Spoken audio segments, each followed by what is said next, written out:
Hello and welcome back to another video in the Complete Web Dev series. We are in chapter 9 and we're talking about JavaScript. In this video, what we're going to talk about is JavaScript loops. Okay, so let's go ahead now and make sure that you can see my screen. And what I'm going to do here, let's just clear this up. What I'm going to do is create a new branch for us to work on. We are on video 6 and I'm just going to double check that by typing get branch. It shows me that I'm currently on master and that these are the local branches that I have. So I'm going to go ahead and do a get checkout -b, and this is going to create a new branch off of master. We're going to call this v6.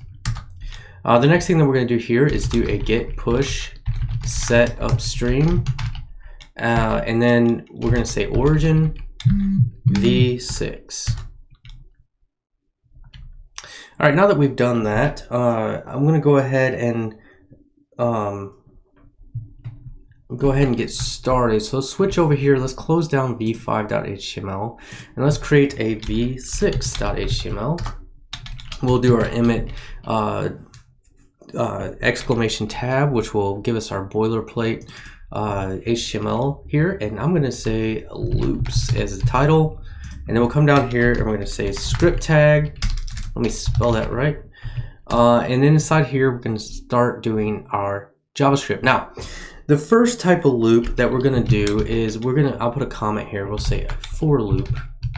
Now, the for loop is especially useful if you're going to have an array that you loop through and you don't know how big the array is going to be. So in this case, we're going to create an array by doing let, and we could use const here actually. So we'll say const. And let's do colors. I don't know why I always choose colors, but we'll do this and we'll say red, purple, green, white, black.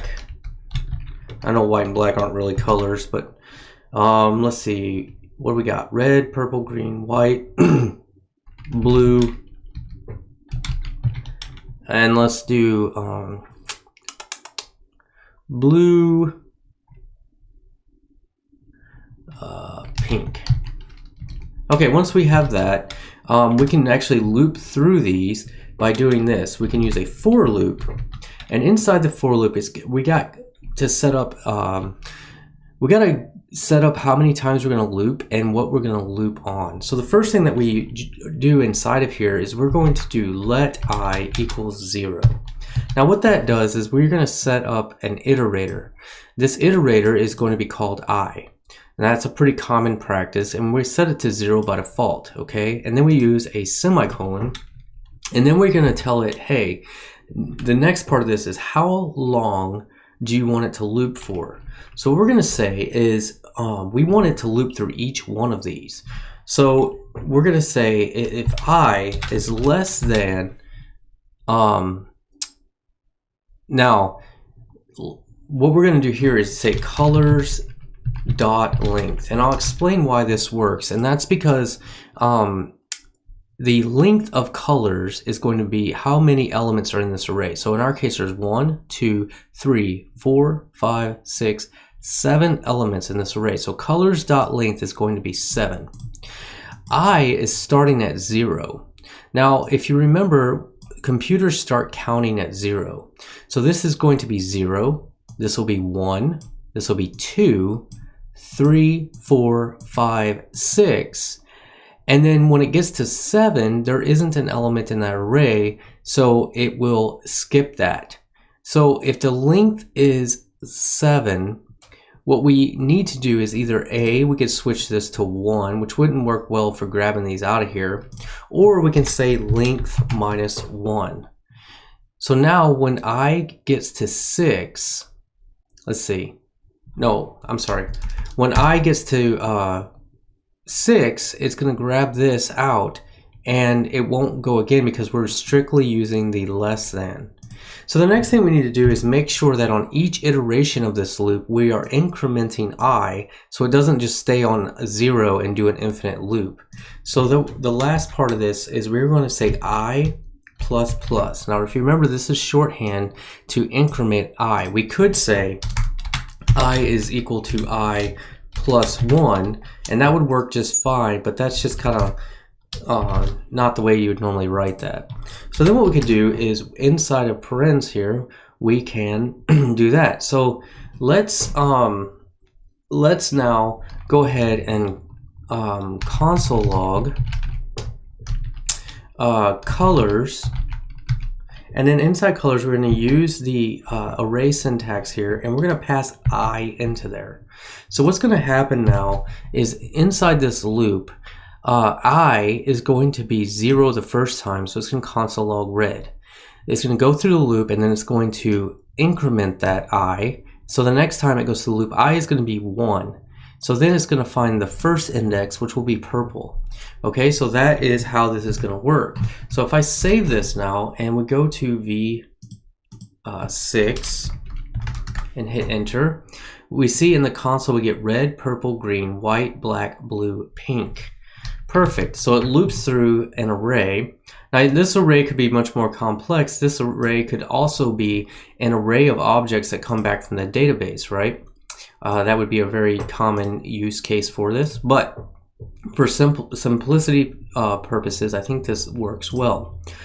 Now, the other type of loop that we can do is we can do a while loop, and a while loop is set up much the same way, except for instead of doing all of this inside of the parameter, we're just going to say while I is less than colors.length, like this. But the thing is outside of here, and let's not use I, let's use X here. And so we need to, outside of the loop, we need to tell it that let X equal 0, and it has to be outside the loop. Otherwise it would reset X every single time it went through the loop. And then what we're going to do is inside of here, we would do console log. And what I'm going to do is I'm going to do while here and then comma, and we'll do colors X. So this is going to print the text while and then the colors with X. So the first time this will be 0. Now this will be an infinite loop. It'll never stop looping, and it'll eventually crash the browser because X is equal to 0, and it's always going to be less than this. And I can demonstrate that to you by saving and going back and refreshing. And you can see that this number is continuing to grow. And eventually what's going to happen is I'm going to run out of memory on my computer, and it's going to crash the app. So I'm going to go ahead and stop the execution of this. It's even hard to stop here. So what I'm going to do is try to close that down. There we go. So I completely killed that browser tab. So that is an infinite loop. So before I go back there, let's solve the infinite loop problem.